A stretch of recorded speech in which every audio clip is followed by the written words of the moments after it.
Hello, and welcome to UKPF Extra. Even more compelling UAP footage has come to light. The Scientific Coalition for UAP Studies, or SCU, is a think tank of scientists, researchers and professionals who explore unknown phenomena that is observed from around the world. Recently, they came into possession of a nearly 4-minute long UAP video captured by the US Department of Homeland Security.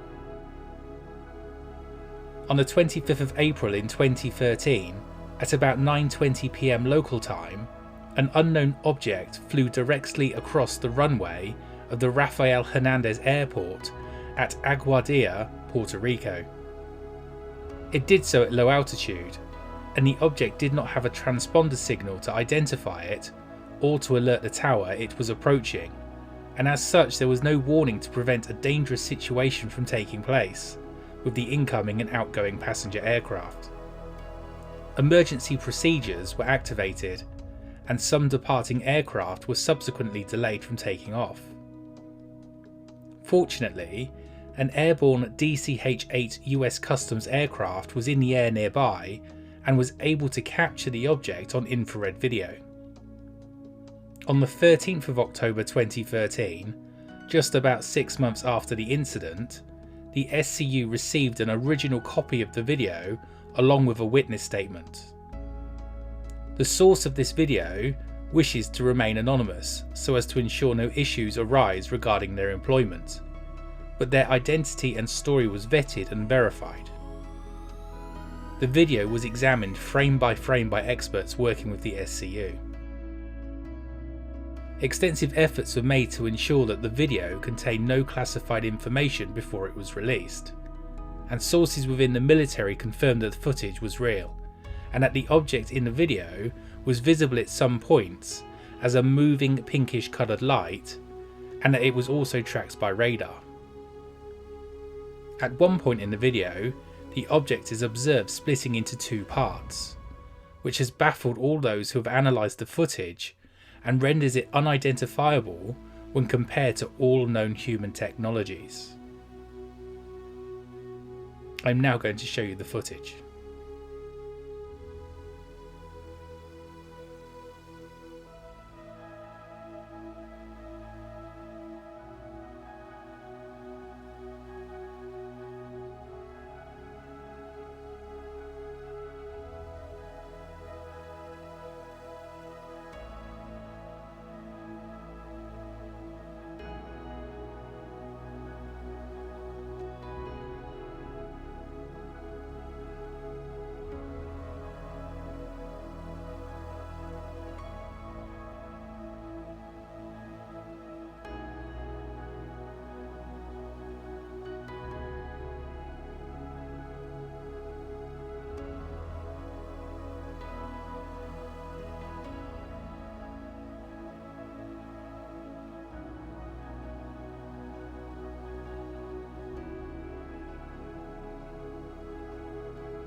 Some key points about the footage and subsequent SCU investigation. The thermal imaging system used was a standard system used by military, law enforcement and civilian organisations. The footage was taken on board a de Havilland Canada DHC-8 turboprop aircraft. The authenticity of the footage was verified with the USAF 84th Radar Evaluation Squadron RADES group. All times and positions were verified by radar and are included in the SCU's detailed report.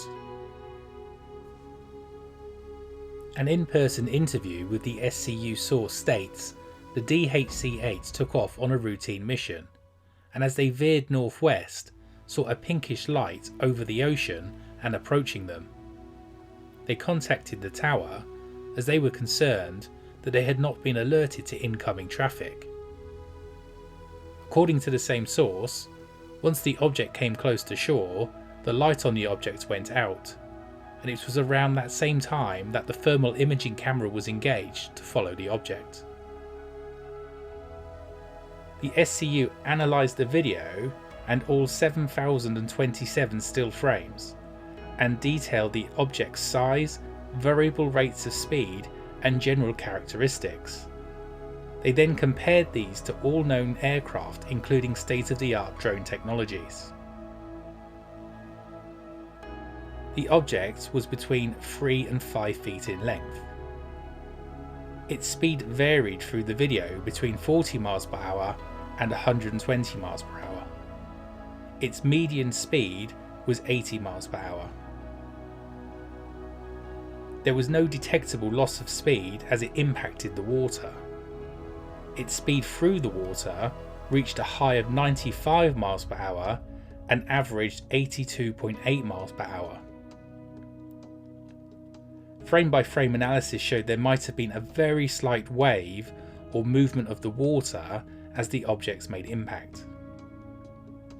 The object appears to tumble whilst in flight, which is unlike any known object and is described by the report as, quote, non-aerodynamic in its motion. The object is seen splitting into two parts shortly after re-emerging from the water. Frame-by-frame analysis rules out this being a reflection. The object's relative size actually grows slightly momentarily before the split. Both parts then proceed to move through air and water at the same rate of speed as the original object. The SCU concludes there is no known aircraft or projectile that can exhibit this behaviour, and their report discusses this in more detail. The SCU concludes the UAP in the video must have some kind of onboard power source, and the thermal images show the UAP to be hotter than the ambient air around it, even just after emerging from the water. Despite this, the level of heat generated seems to be much lower than that of jet engines and automobiles when observed by similar thermal video. There is no visible exhaust plume to suggest the burning of fuel. The report concludes that the UAP is unexplainable and states as such: the object witnessed by CBP and tower personnel and recorded on the CBP DHC-8 aircraft's thermal imaging system is of unknown origin. There is no explanation for an object capable of travelling underwater at over 90 miles per hour with minimal impact as it enters the water, through the air at 120 miles per hour at low altitude through a residential area, without navigational lights, and finally to be capable of splitting into two separate objects. No bird, no balloon, no aircraft, and no known drones have that capability. The authors are open to any reasonable explanation that addresses the various characteristics displayed by this object. The full analysis and associated appendices can be read for the detailed analysis that contributed to the above summary conclusions. I will leave links to the original footage and the full SCU report in the description down below for anyone who would like to read the full analysis. So what do you all think of this footage? Is this more evidence of UAP craft, clearly of non-human design and control? Or is this evidence that some country in the world now possesses such technology? Let me know in the comments down below. And if you enjoyed this video, please click the thumbs up button. I have two channels now, this one and UK Paranormal Files, so if you haven't already, please consider giving them both a subscribe, and a button to subscribe to each should be appearing on screen shortly. As always, all that's left for me to say is, thanks very much for watching.